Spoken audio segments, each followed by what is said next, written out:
Assalamualaikum warahmatullahi wabarakatuh. Saya Yudi Pramuko, tukang donat dari Parung YouTuber tertua di semesta. Kita bahas masa depan Ustadz Abdul Somad yang kemarin itu dicekal, nggak bisa masuk ke Singapura. Kita langsung beberapa hari ini kita langsung lihat petanya. Pertama, posisi pemerintah jelas itu tidak menyukai Abdul Somad karena kata Mahfud MD, urusan Abdul Somad bukan urusan pemerintah, sama dengan Ali Ngabalin, sama dengan Suryo Pratomo yang kedutaan besar RI di Singapura. Nggak ada pembelaan terhadap warga negaranya yang lagi kesusahan. Itu satu. Yang kedua, tokoh-tokoh itu membela Abdul Somad seperti dari Majelis Ulama, yaitu Sudarnoto bagian luar negeri. Dia bilang Israel, pro Israel, siapa pro Yahudi, siapa Singapura itu, ya kan? Terus dari PP Muhammadiyah, Kiai Haji Buya Anwar Abbas itu juga keras bahasanya, meminta penjelasan yang tuntas dari kedutaan dari pemerintah Singapura. Jadi dia membela Ustadz Abdul Somad.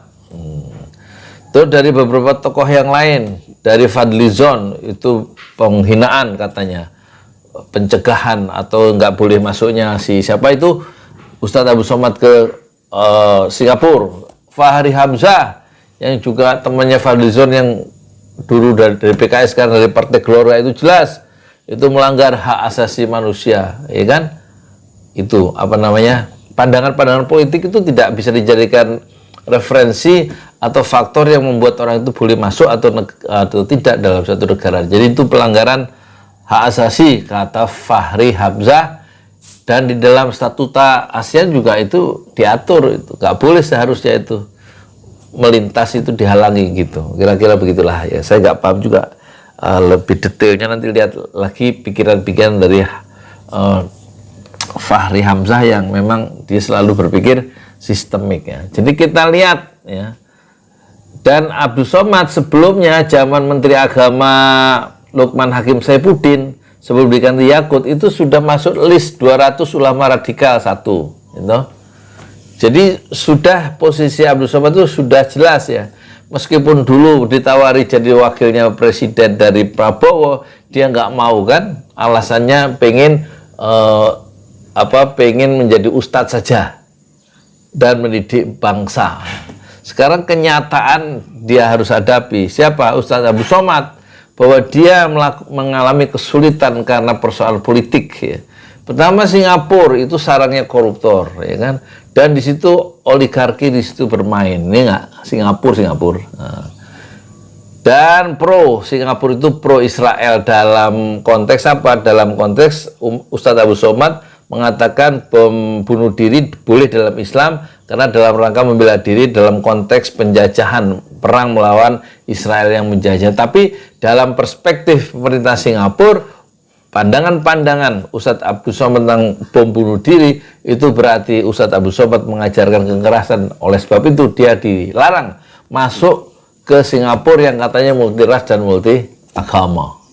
Dan dia tidak membenarkan orang yang mempromosikan kekerasan sebagaimana yang dituduhkan pemerintah Singapura terhadap pandangan Ustadz Abdul Somad tentang bom syahid itu.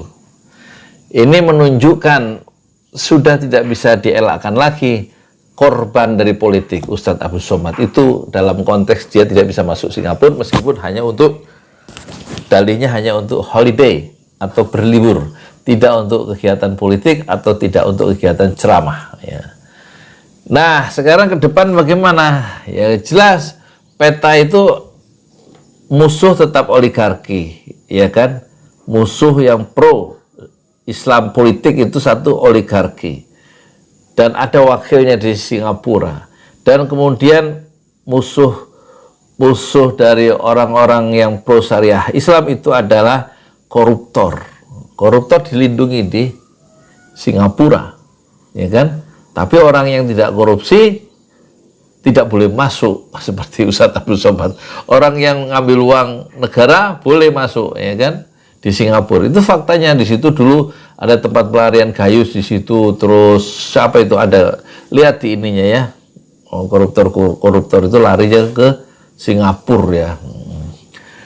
Jadi kelihatan sekarang hikmah dari tidak bisa masuknya siapa itu ngomong itu orang lancar sih, nggak bisa masuk ke Singapura. Ustadz Abdul Somad itu menunjukkan, ya kan, pandangan-pandangan politik yang tertentu itu akan menjegal, ya, siapa saja yang membawa aspirasi politik Islam yang berbasiskan Al-Quran dan Sunnah dan direpresentasikan, diwakili oleh siapa? Ustadz Abdul Somad, langsung dijegal, ya kan? Sebagaimana Habib Rizik juga dijegal, dia nggak bisa masuk pulang, nggak bisa masuk kembali ke Indonesia selama 3 tahun 7 bulan karena ada pesanan dari Jakarta menurut pihak keamanan dari Arab Saudi.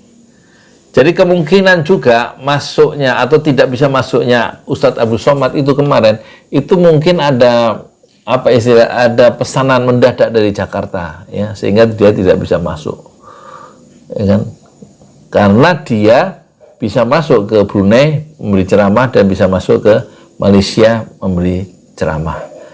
Apalagi Ustadz Abdul Somad ini kan sebenarnya orang yang expert, yang ahli di bidang muqaranatul mazhab, perbandingan mazhab. Jadi dia mengerti sebenarnya persoalan-persoalan bom syahid atau suicide bombing, ya, bom bunuh diri itu bagaimana menurut Islam.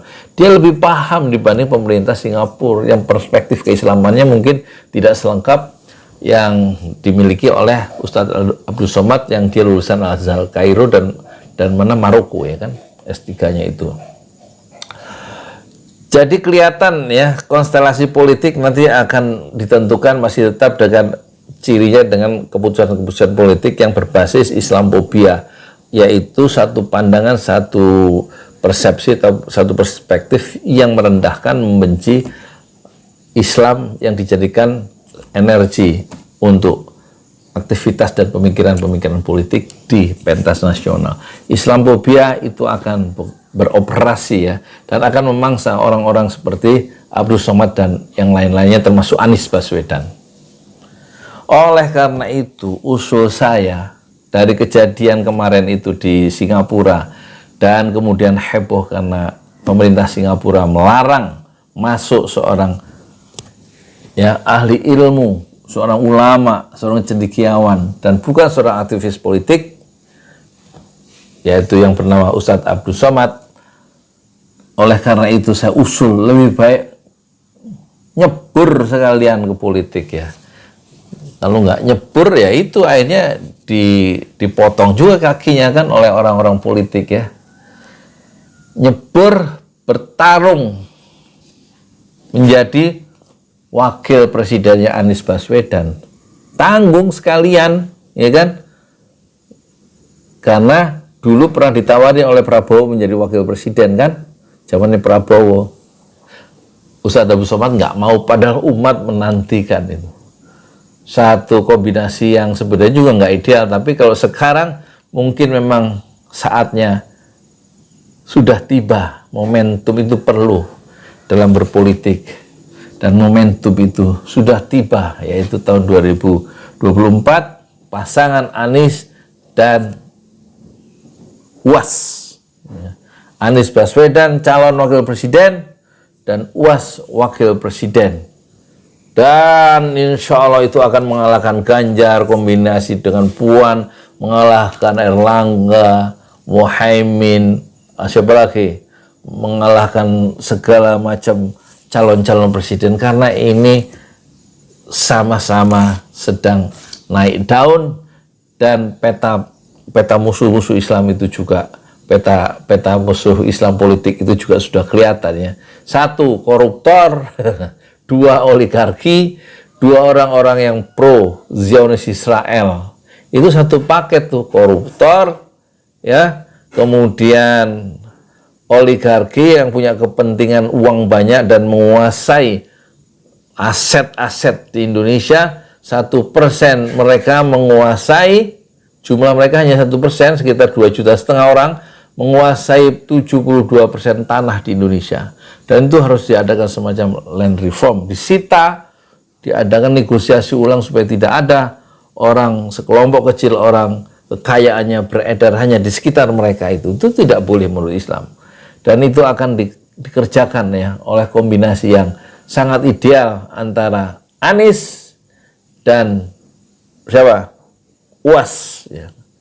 Insya Allah begitu. Itu usulan saya, kombinasi. Nah, soal presiden threshold yang 20% itu bisa dicari selahnya, yaitu dikasih aja masing-masing. Ini Anies dikasih kartu anggota partai mana, UAS dikasih kartu anggota partai mana, dan kemudian dikasih jaket partai masing-masing. Selesai. Kita coba itu dipasarkan kombinasi Anies Baswedan dan Ustadz Abdul Somad. Saya di Pramukoto Wandono dari para YouTuber tertua di semesta Fasbir Sobron Jamilah. Bersabarlah dengan kesabaran yang indah. Assalamualaikum warahmatullahi wabarakatuh.